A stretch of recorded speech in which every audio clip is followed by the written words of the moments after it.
Time to shine today, varsity squad. It is Scott Ferguson, and I have my neighbor from the south here, Julissa Polanco.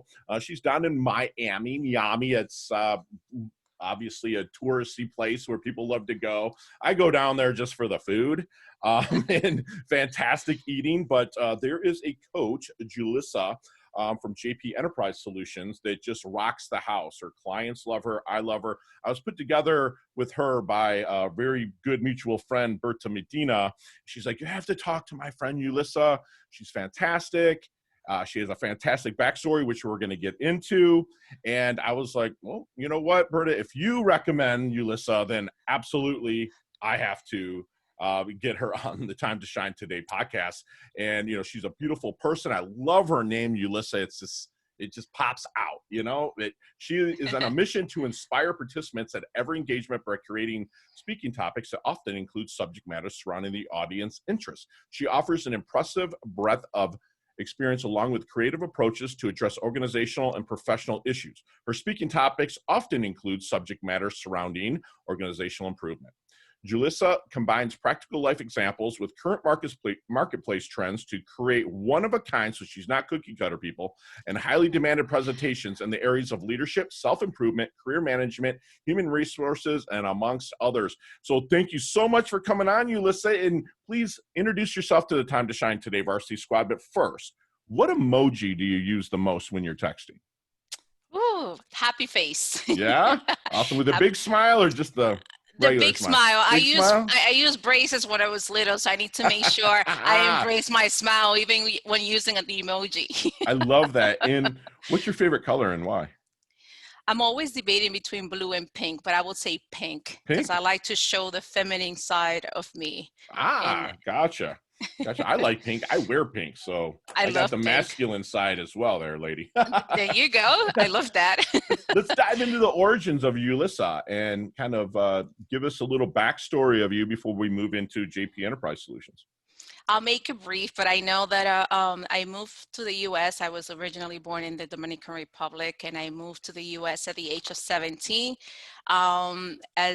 As any other teenager, that was probably one of the most dramatic and hurtful decisions that my parents made, bringing me to my hometown and to a country I did not know, and not knowing the culture and the language. So that was my beginning, and trying to adapt to a new environment and trying to find my ways to go into higher education, which was always my main purpose.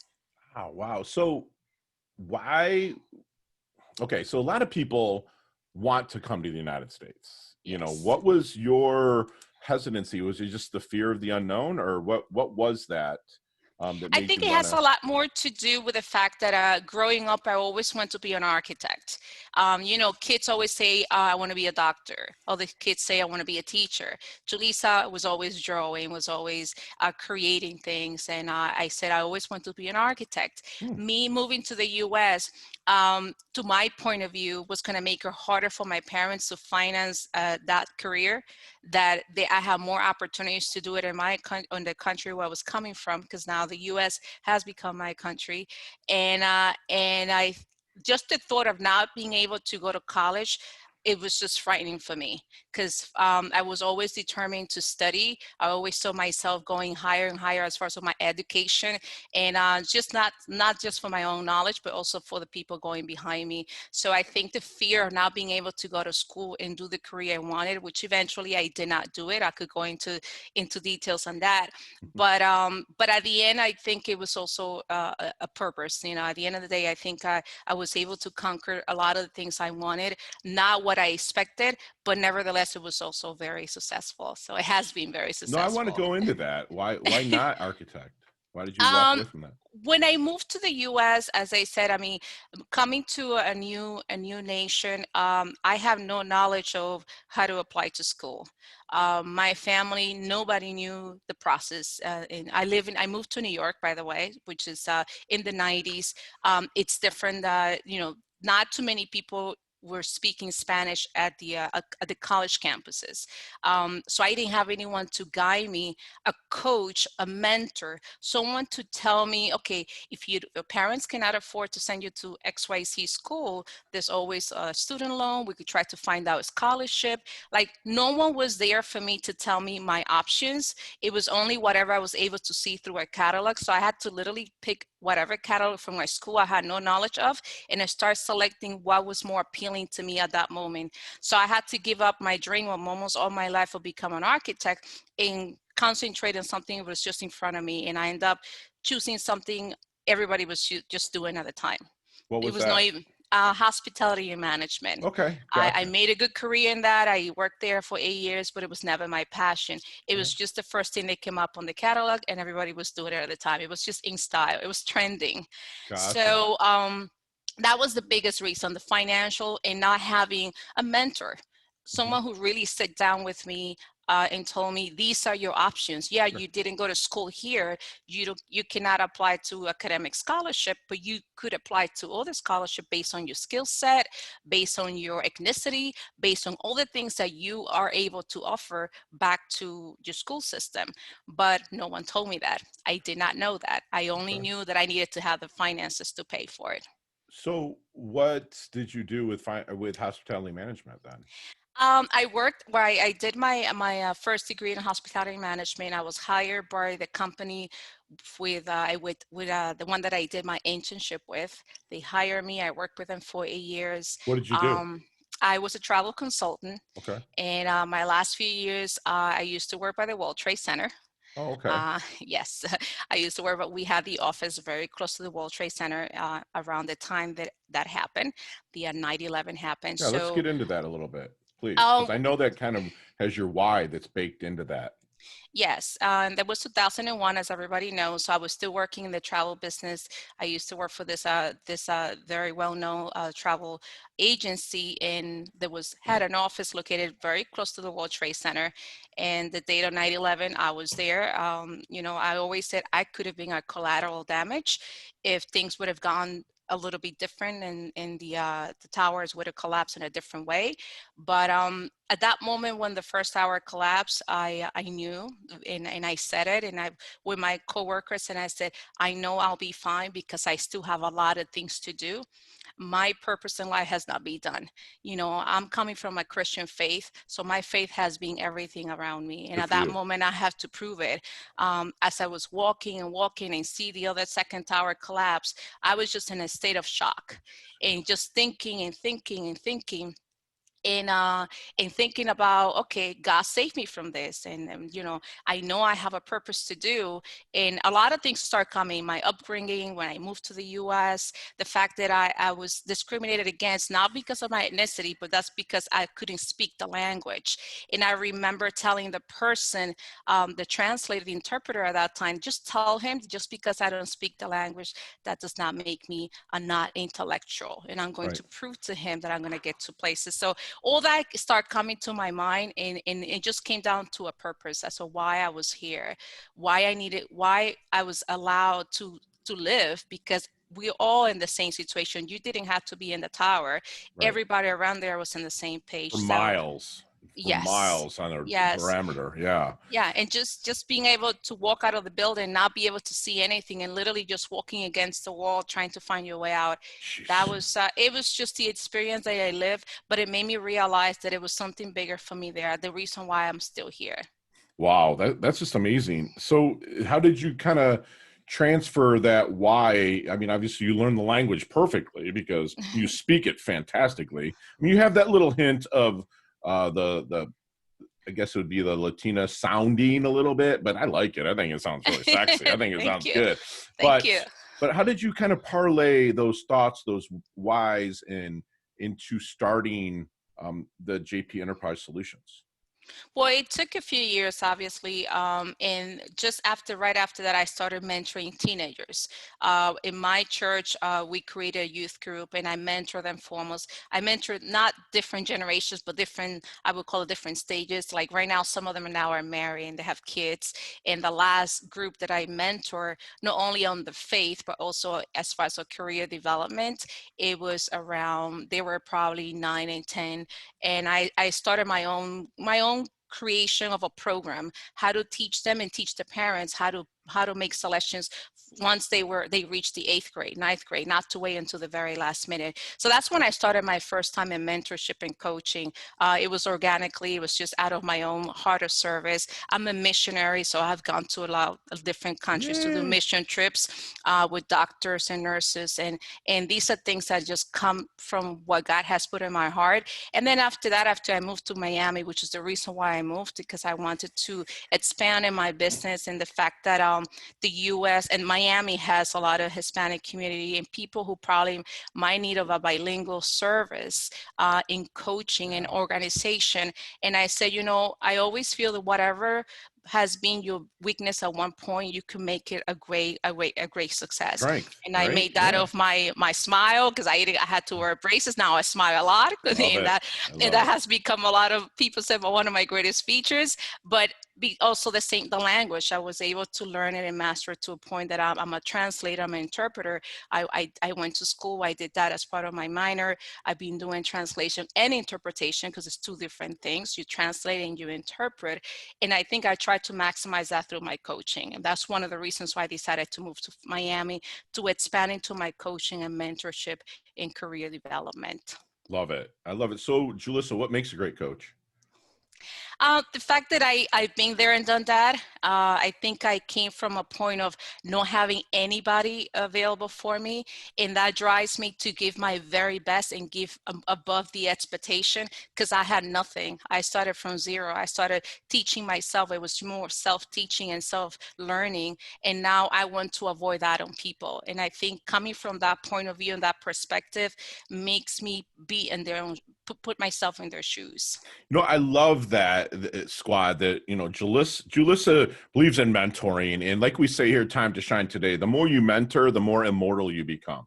The more people you mentor, it kind of flows down, and then it all goes back to Julissa, and having her having a been there, done that, she gives till it hurts so good. You know what I'm saying? She keeps giving and giving above expectation. So that's just fantastic that Julissa's doing that for people. And so, Julissa, if I'm out at a networking event, which we're allowed to do a little bit here in South Florida, Yes. as long as you wear your mask and whatnot, but we'll see when that goes away. But anyways, I digress. If I'm talking to somebody, well, it could be virtually too, and I'm listening, what kind of things are they saying to me that would make them a good referral contact connection for Julissa? First of all, if I know they have a project in life, doesn't have to be, it could be a personal project, it could be a career project, and also it could be something they want to achieve. Part of my background is project management. So as a project manager, you always have a beginning of the end. And it doesn't mean that once you do something, you're done, but there's always another beginning, another ending. So when I see someone trying to find out a direction, or someone who says, I would like to, that's a hint for me. I would like to be this. I would like to do this. I want to. When I hear that I want, I wish I could, then that's the prompt that I get to say, why don't you? Love it. Oh, have you tried to do this? Have you, and I don't try to offer my service, more listening and understanding where they're coming from, and try to highlight what I see, that Sure. their own values. Love that. I love it. And so when you're bringing somebody on, and you might be in a discovery process, um, what is some secret sauce, if you don't mind sharing with us, that you do to help them find their blind spot? I always ask them this question. If it comes to a job and it said, there's always a job and there's a career. A job is what brings you, what pays your bills, your finances. A career is what you're passionate about, something that you would do even if you don't get paid for it. So I always ask them, What is it that you could do in your life if you were financially stable and you don't need money, you're fine, and everything is covered? What can you do in your life that you would do it even if you don't get paid? Love it. And that will help me uncover what their passion is. There are times, Scott, that I had to bring them into reality. I have to Good. see, Right. I have to see, yeah, you want to be a singer, but you don't know how to sing.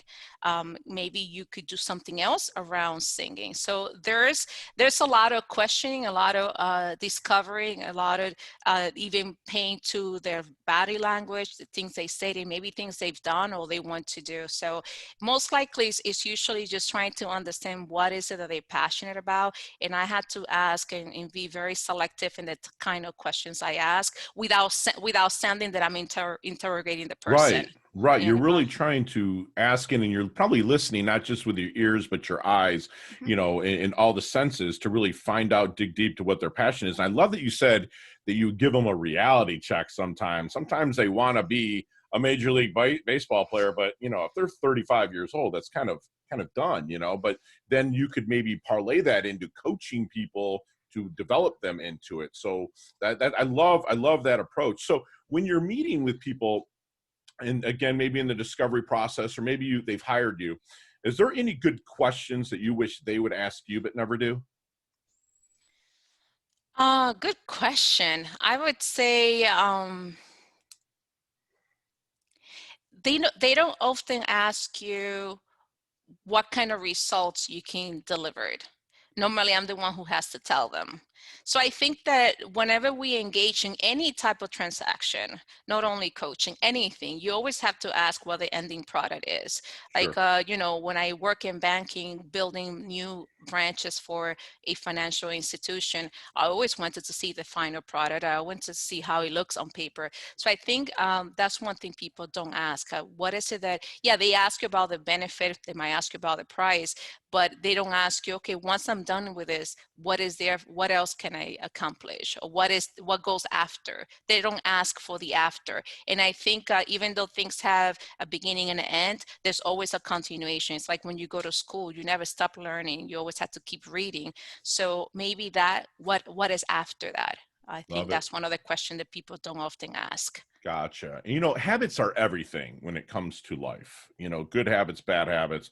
What do you do to really kind of drive your clients to, like James Clear, the author of Atomic Habits, which is one of the best books ever, called habit stacking. What kind of process do you do to get them to start incorporating great habits through your coaching program? I believe a lot in processes. I love putting everything on paper and Love writing that. things down. Sometimes I'm talking to someone and you see me like, oh, I need a paper, I need a pen, I need something to write. And maybe that's probably my architecture background and Yeah, brain got comes one into here. life. But I like to give them everything in stages and steps. Number one, because it helps me organize my thoughts, organize progress, and also check progress. Because if we completed this, then we already know we have 5%, or 10%, 15%. So whenever I speak to them, I give them more than what they're looking for when it comes to baby step. I don't assume they know things. I give them to them regardless. So 1, 2, 3, 4, 5, 6, 7, 8, 9, 10, and then you follow all this, and it helps me also check progress. So I think it has a lot more to do how I put everything on paper for them to Love it. make it easier. I love that you do that you said process, because a lot of people, they want to see the score at the end of the game, right? But there's a process that teams do through practice and repetition that they do. The score takes care of itself, right? It's like this a process. I love that you said process. The process is everything. So Julissa, let's get into have you saw the movie Back to the Future? Yes, I Okay. have. You remember the DeLorean, he went back in time, right? Yes. Okay, let's go back in time to the 22-year-old Julissa, okay?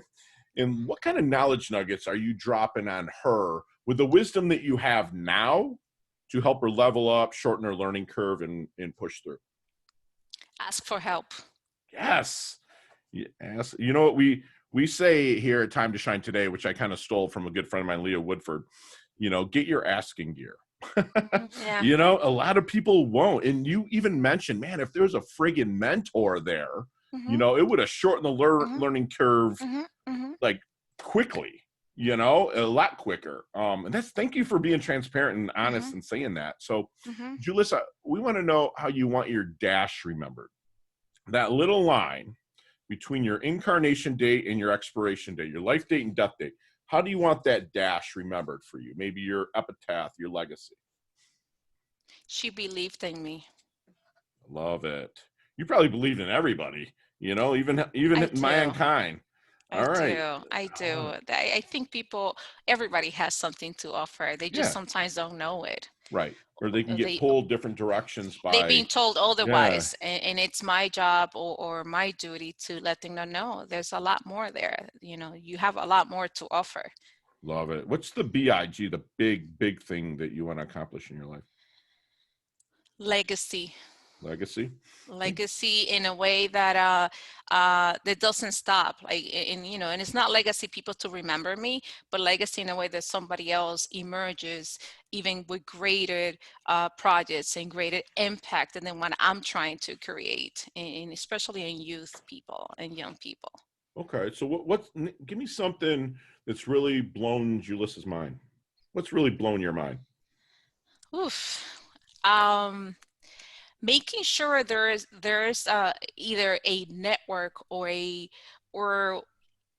a resource that helps teenagers of any kind. I said teenagers because that was the beginning of my journey. Because I think that would have made a lot big difference for me. Obviously, I did a lot of things on my own, and I'm very, very grateful to God that I was able to. But not everybody has been that open mind, and I think a lot of teenagers and a lot of young people had gone straight from their path because of that. And I think my biggest thing will be find something worldwide that cares for that part of the population that needs that. A lot of the times they're just asking for help, but they don't say it out loud. So Love it. That's great. That blows my mind, that's for sure. So what's 3 things that Julissa can't live without? My faith. Okay. My family. Okay. And love. Love it. You're so full of community. I love that. I love it. So, Julissa, what's your definition of a life well lived? Oof. Having been able to impact those people that didn't think they could be impacted. Wow. So impacting challenging people. Yeah, I love that. I'm writing that down. So, squad, I hope you have notes like I do. If you're watching on YouTube, I got a ton of them that can be impacted. This is fantastic. It's a free masterclass for us, folks. So, Julissa, we'd like to wind things down a little bit, and we do our leveling up lightning round.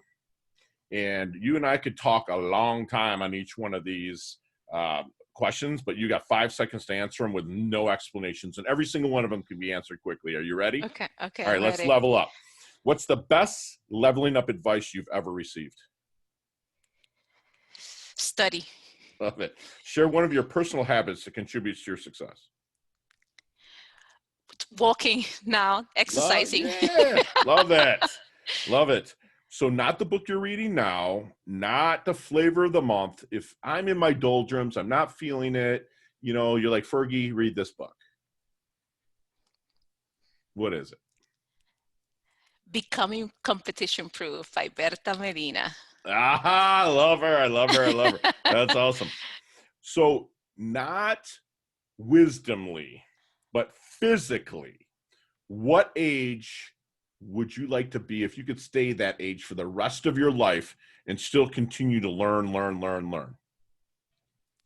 24. There you go. Finally, so a lot of people give me like I like my age. No, dude. You want to be between, like I always say 28 to 32 because I was limber. I'm pushing 50 now.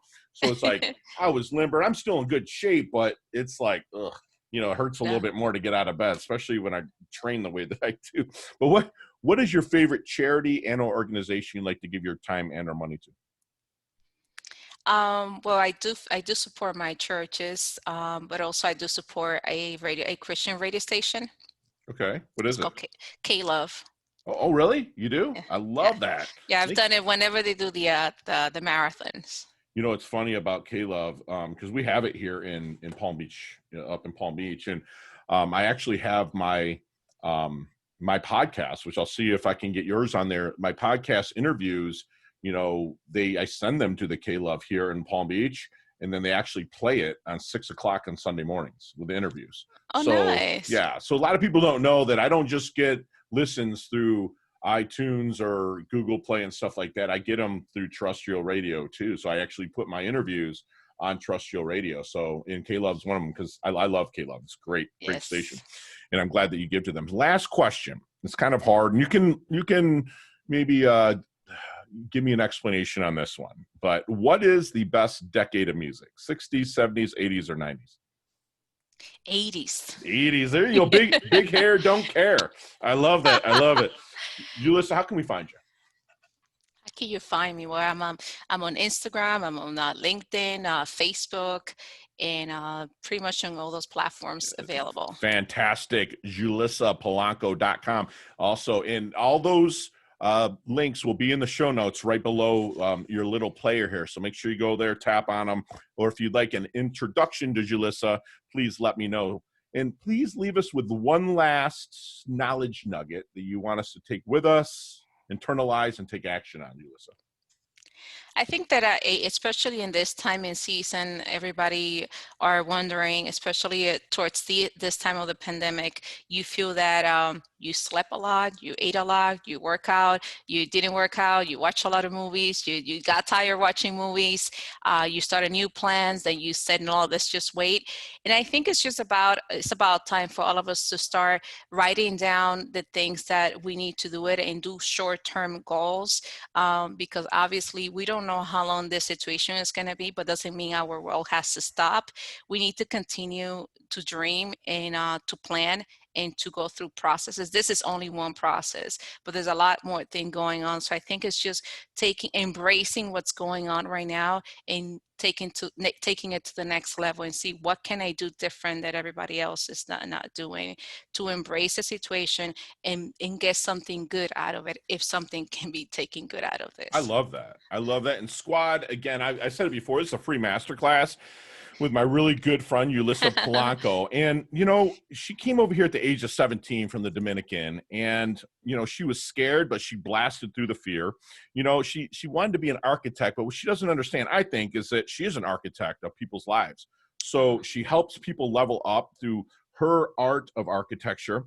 She's going to remind you, get a mentor. Don't be afraid to ask, get a mentor. And like we say here, the more you mentor, the more immortal you become. You stay remembered. She has that been there, done that kind of attitude, which gives her the ability to pass on awesome knowledge nuggets to people and help them give high expectations. If you have a project that you're working on in your life, whether it's personal or business-wise, Julissa will help you, and she believes in the process. What we say here at Time to Shine today, inch by inch it's a cinch, by the yard it's hard. She's going to break down your process into little increments so you can see the big picture at the end. But also she's going to have you stop and reflect on what you have accomplished so you can also change those goals as you go along.